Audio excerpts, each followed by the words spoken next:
Order, order. Elliot Colburn to move the motion.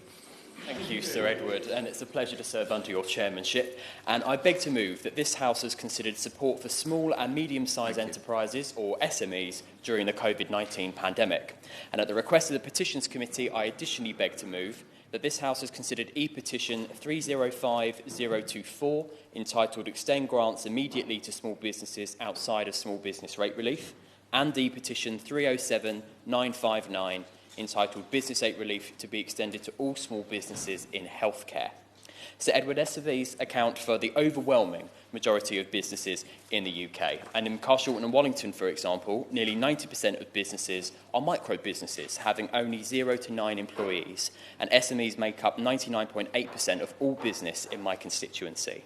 According to the Federation of Small Business, at the start of 2020, there were 5.94 million small businesses with 0 to 49 employees, making up 99.9% of the business population overall. They account for 3/5 of employment, employing 16.8 million people, with an annual turnover of £2.3 trillion, which is 52% of the annual turnover of the UK private sector. SMEs are the lifeblood and are at the very heart of our local communities. Our local retailers are loved not only by the communities we represent, but they not only provide jobs for local people, but are also active and engaging members of our local communities. And that is why I think the impact of coronavirus on our SMEs has been so tragic and upsetting in many cases. Not being able to visit our favourite local retailers and watching many wrestle with the agonising choice of whether or not they have a future in our local communities at all. And in preparing for this debate, I think it demonstrates the strength of feeling that my inbox, and I'm sure the inboxes of many other colleagues here, have been absolutely inundated with briefings and requests for meetings in advance of the debate that we're having this afternoon. And I'm incredibly grateful to the industry representatives for their help in preparing for our debate this afternoon. And I'm grateful to see so many honourable friends here in the chamber to take part in this. Now, I think it is fair to say that during the pandemic, the government has stepped up to provide an extensive package of support to business, which is very welcome, and it has helped to save millions of jobs which would otherwise have been lost. But there are still concerns that I'd like to address throughout my speech today, and I'm sure other honourable members will have as well. I'm not going to go on for very long because I know that the speaking list is quite full. But I would first like to turn to the coronavirus job retention scheme. And it is very welcome news to start off with that the government has extended this to March, so can I extend my thanks to the government for doing that. By midnight on the 18th of October, an approximately £41.5 billion has been claimed under the scheme. And 1.2 million employers have taken part in it, and nearly 10 million jobs have been furloughed since the scheme began, including 5,200 in my own constituency. Now, again, the extension is welcome, but the key question from the CBI is around the exit strategy from the 2nd of December. Most are assuming that we're going to go back into the tiered system, but the CBI and the industry is looking for further clarity from government in terms of the roadmap out of the second national lockdown, so that businesses do have ample opportunity to prepare financially for what lies ahead. And if I can raise the issue of the cut-off date for the furlough scheme. I have a local business, Energy Fitness in Wallington, for example, who recently took on a new staff member. But due to the cut-off date for the furlough scheme, sadly, they're not eligible to be furloughed. And sadly, it now looks as if their job may be in jeopardy. So I'd be grateful for a relook in this area. The job retention scheme has also been backed up by a series of loan schemes, 4 in total, and overall £62.7 billion worth of loans have been approved across the 4 schemes as of the 18th of October. In my own constituency, again, for example, £13.42 million worth of loans have been approved under the business interruption loan scheme, and £65 million worth of loans have been approved under the bounce back loan scheme. Now, again, the top-up and extension of these are very, very welcome, but there are still some concerns from the industry that I'd like to put to government. Approximately 250,000 SMEs are believed to be locked out of the Bounce Back Loan Scheme, simply because they don't bank with one of the 28 accredited lenders, according to estimates by the APPG on fair business banking. And I see the chair here, so I'll leave him to go into more detail on that later. Now, I know the Treasury has been pushing back on this in recent weeks, and I appreciate that. However, stopping short of forcing banks to do so, there really does need to be, I think, greater focus in this area to ensure that businesses don't get locked out of this potential financial support. However, the two key areas that I wanted to focus on are around the self-employed and grant funding. Now, the first tranche of the Self-Employed Income Support Scheme closed on the 13th of July. 2.7 million applications were received, and a total of £7.8 billion has been claimed, including 11.6 million in Carshalton and Wallington. The second tranche opened on the 17th of August, and as of the 18th of October, 2.3 million claims, worth a total of £5.9 billion, have been claimed, £13 million of which came from Carshalton and Wallington. Now, once again, I welcome and greatly appreciate the government extending the package and the pledge of a £7.3 billion refresh package of support for the self-employed.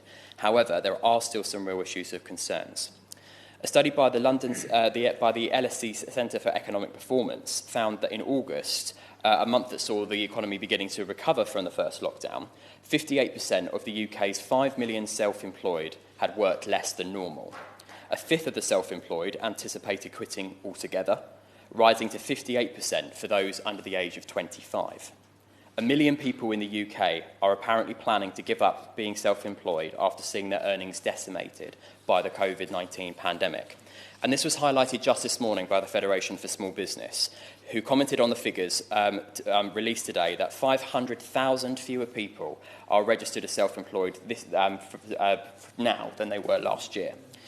I'm sure we're going to hear many examples about this afternoon, about self-employed, especially freelancers and company directors who have not been able to access financial support. And I should declare an interest as a participant in the All-Party Parliamentary Group for Excluded UK.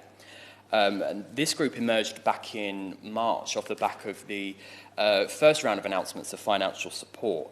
And it goes on to say that there does need to be much more done to help the recently self-employed, limited company directors and other groups that did not benefit from the Self-Employed Income Support Scheme. And this has been a call that has been echoed by the Federation for Small Business this morning. So I would ask the government to look at the eligibility criteria going forward to ensure that self-employed can once again be the engine of economic recovery once we come out of lockdown. But I'd also like to touch on business rates relief and grant funding. Again, I do want to draw attention to the good work that has been done here. The retail, hospitality and leisure businesses in England are receiving 100% business rates holiday through the expanded retail relief. They won't pay business rates in 2021. And English local authorities estimate that just over 373,000 business premises are eligible for the expanded relief as of the 5th of July this year. And those businesses will receive around £10.7 billion of relief. In my own constituency, 384 businesses have benefited from this at an estimated cost of £8.6 million. But there are still concerns. If I could start with wholesalers, for example, such as Bestway in my constituency, they play a really vital role in the supply chain, especially in the hospitality sector. Wholesalers have lost around 80 to 90% of their trade with the closure of the hospitality industry, and several are on the verge of collapse. Now, these SMEs provide employment, skills, and are often the lifeblood, actually, of the local communities that they are part of. So they are worried that without urgent financial support in the form of business rate relief, that there will be significant job losses up and down the country. I do also want to welcome the government's commitment to the Small Business Grants Fund, the Retail, Hospitality and Leisure Business Grants Fund, and the Local Authority Discretionary Fund. The first two in total were grants over £12 billion, and they're expected to be distributed from these funds.